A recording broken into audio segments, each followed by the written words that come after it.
here we are. Oh, by the way, you played golf today, correct? I did, had an alumni function. How'd you hit them? I played okay. Yeah, good time out at Bulls Bay. So good out there with some great Gamecocks for this afternoon, and had a good time. Always good to be out there with Gamecocks. And you always love coming to the Low Country. We've talked about that before. Why? Man, well, I feel like a native. I was born here, so it's always gives me a great feeling when I come back to this area. And then knew there was great people here already. And then since I've been back at Carolina, being around so many Gamecocks down here and getting to know other people as well. So just the people. I'm a history buff. I love the history in this area. Food, beaches, golf. I can go on and on. How have these events gone on the Welcome Home Tour this time? They've been awesome. A ton of energy everywhere that we've been. A lot of excitement about South Carolina football. A lot of excitement about South Carolina athletics. And great to be here at these events and hear from so many people and listen to them tell me how excited they were about, whether it be the Clemson win or the Texas A&M win or the Tennessee win or Kentucky or whatever it may be. So really enjoy getting out to them when they've gone well. Do you get any negative questions at this point? Because people are through the roof with expectations and the accomplishments. Does anyone ever raise their hand and go, "Hey, Coach, you should have fill in the blank"? Not yet. I'm sure they're thinking it, but that's part of it. They've all been pretty positive though, and they ask great questions everywhere we go, and I try and give them good, honest answers. With this obviously being the carry-ons, stomping grounds, yeah. And you look ahead to what his role could be for y'all this year, obviously, yeah. A little different than what it's been in the past. How do you envision that potentially playing out? Yeah, I think he's just a guy, when he's on the field, good things happen. He's a really good football player. He's shown that, whether it be quarterback, wide receiver, now doing some running back, special teams. He's just he's such a valuable member of our team. So for him, because of our depth at running back right now, he'll certainly start out at running back and did a really good job of that in the spring, probably better than any of us really expected. He's very natural there. So excited to see him continue to develop in that role and then being able to continue to help us in other areas as well. Receiver, quarterback, you name it. He'll continue to do a lot of things for us. You talked about the depth at running back. DJ Braswell is a freshman coming in. What did you like about him in the recruitment process? And is there a scenario where he could play a lot as a freshman? Yeah, I think he's going to have to play.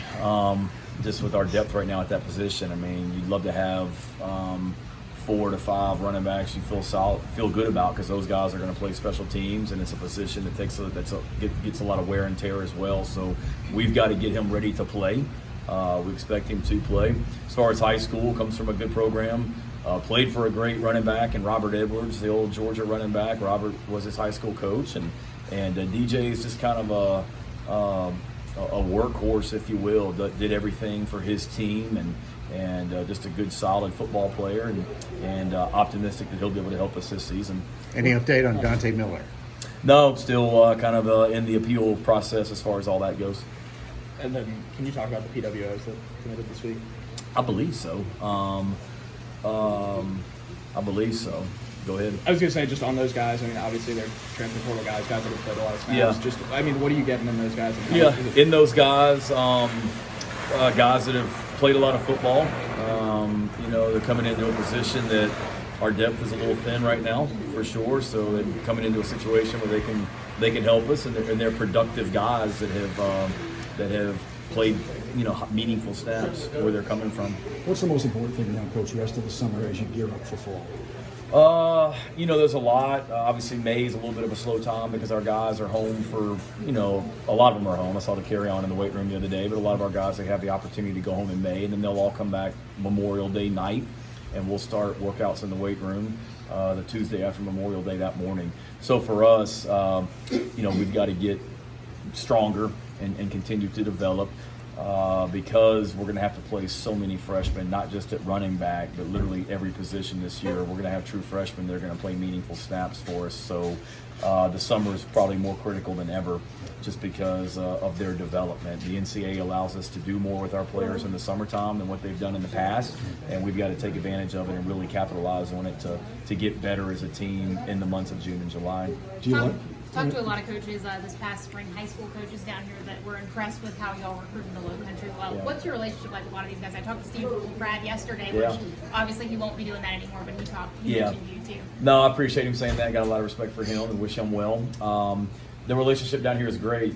Personally, this was my recruiting area when I was at South Carolina before, and kind of had one side of Interstate 26, but I had Fort Dorchester was my school, and Summerville was my school, and have great memories of coming into Summerville and visiting with Coach McKissick and those guys when I was going up and down these roads as an assistant. So the relationships, I would hope, are really, really good. We've got great respect for all the programs in this state, particularly in this area. I've said it since I got here that we want to recruit the state of South Carolina first and keep the best players in South Carolina here in South Carolina, and we are doing a much better job of that, and got one committed from the Low Country this year that we're excited about, and got to continue to bring players from this area up to Columbia. Shane, on those PWO guys, I guess maybe not to extrapolate this out too far, but as far as transfers in that kind of role, is that something that's a new layer to this? I mean, I know you could always bring on PWOs, but how Yeah, I think a lot. on it? Yeah, I think there's a lot of guys that maybe playing at a smaller level, or Group of 5 or FCS, that want to play up, a level and put their name in the portal to see what happens. And I think it's probably rare that somebody's going to go from a scholarship football player to potentially walk on somewhere. But I think every situation is different, and I think with those guys, they saw an opportunity to, one, come in and earn a scholarship, but also to earn playing time because they're good football players, and we wouldn't be trying to bring them in if they weren't good players. All right, guys.